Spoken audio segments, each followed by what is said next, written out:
ओडिशा के पुरी में स्थित जगन्नाथ मंदिर अपनी भव्यता और धार्मिक महत्व के लिए जाना जाता है।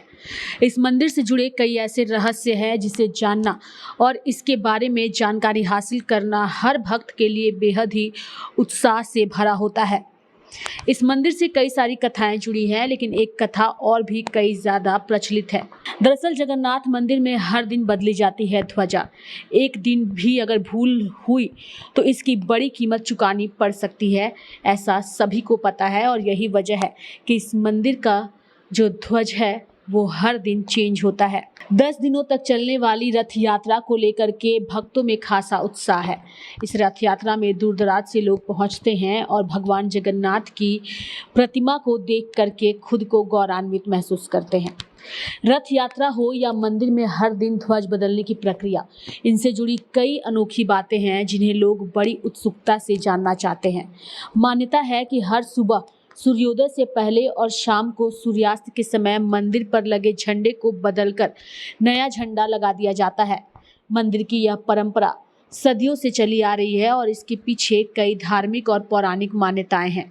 आज हम आपको अपने इस रिपोर्ट में बताएंगे कि आखिर इसके पीछे की धार्मिक और पौराणिक मान्यताएं क्या है और क्यों मंदिर का ध्वज हर दिन बदला जाता है। दरअसल मंदिर के गुंबद पर लगा ध्वज रोज बदला जाता है। यह काम हर शाम मंदिर के सेवादार करते हैं। यह ध्वजा हमेशा समुद्र से बहने वाली हवा की विपरीत दिशा में लहराता है। ज्यादातर समुद्री तटों पर हवा समुद्र से जमीन की तरफ बहती है, लेकिन पुरी में ऐसा नहीं है। यहाँ हवा जमीन से समुद्र की तरफ बहती है, जो अपने आप में किसी रहस्य से कम नहीं है। खास बात यह है कि ध्वज बदलने वाले लोग पीठ के सहारे ही मंदिर के कोने पर सवार हो जाते हैं, जो कि अपने आप में भी बेहद रहस्यमयी है। जगन्नाथपुरी में लहराने वाला झंडा 20 फीट का त्रिकोणीय झंडा है, जिसे हर दिन बदला जाता है। इसे बदलने की जिम्मेदारी चोल परिवार के पास है। वे 800 सालों से हर दिन समय पर ऐसा करते आ रहे हैं। पौराणिक मान्यता है कि अगर झंडा हर दिन नहीं बदला जाता है तो मंदिर अपने आप 18 सालों के लिए बंद हो जाएगा। जगन्नाथ मंदिर के शिखर पर फहराया गया ध्वज काफी दूर से दिखाई देता है। इसके अलावा एक और पौराणिक मान्यता भी इससे जुड़ी है, जिसके अनुसार भगवान जगन्नाथ ने एक सपने में देखा है कि उनका झंडा पुराना और फटा हुआ है। अगले दिन पुजारियों ने पाया कि झंडा वाकई पुराना हो गया और तब से उन्होंने रोजाना झंडा बदलना शुरू कर दिया। झंडे को भगवान जगन्नाथ का प्रतीक माना जाता है। नया झंडा फहराना भगवान के प्रति सम्मान और भक्ति का प्रतीक है। ऐसा माना जाता है कि पुराना झंडा नकारात्मक ऊर्जा को सोख लेता है, इसलिए इसे बदलकर नया झंडा लगा दिया जाता है। साथ ही ध्वज का हवा के विपरीत लहराने का संबंध हनुमान जी से माना गया है। पौराणिक कथा के अनुसार समुद्र की आवाज के कारण भगवान विष्णु को आराम करने में दिक्कत होती थी। जब ये बात हनुमान जी को पता चला तो उन्होंने समुद्र से कहा कि तुम अपनी आवाज रोक लो, क्योंकि मेरे स्वामी तुम्हारे शोर के कारण विश्राम नहीं कर पा रहे। तब समुद्र ने कहा कि ये मेरे वश में नहीं है। जहाँ तक पवन वेग चलेगा यह आवाज वहाँ तक जाएगी। आपको इसके लिए अपने पिता पवन देव से विनती करनी चाहिए।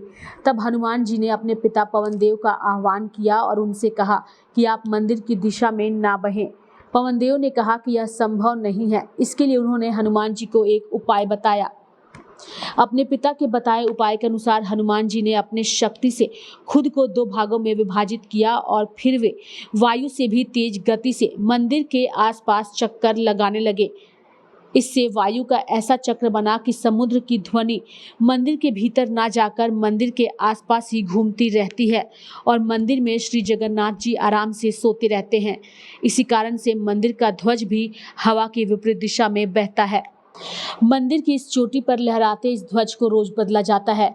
जगन्नाथ मंदिर की ऐसी मान्यता है कि अगर एक दिन भी ध्वज नहीं बदला गया तो मंदिर 18 सालों के लिए बंद हो जाएगा। इस मंदिर का प्रसाद भी बड़े ही रोचक ढंग से तैयार किया जाता है। इसके पकाने के 7 बर्तन एक दूसरे पर रखे जाते हैं, जिन्हें लकड़ी के चूल्हे पर पकाया जाता है। ये भी काफी ज्यादा रोचक है। लाइव इंडिया हर पल के लिए रांची से डेस्क की रिपोर्ट।